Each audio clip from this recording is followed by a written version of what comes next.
Ассалаумағалейкум қазақ елі. Менің әр жұма сайын жұмысым осы болды ғой, ағаш кесу болды. Алдыңғы мына пиланы білесіздер ғой, өтпейтін қисық пилашы. Килма не дейді сол әлем.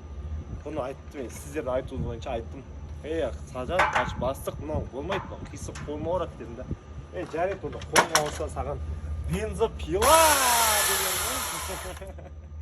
Енді бензопилада өтпей деген енді бар. Осымен бүгін жұмыс істейміз. Ағаштарын бәрін дайындап қойдым. Енді тек қана кесу ғана қалды. Иншаллах, бисмилля деп бастайық.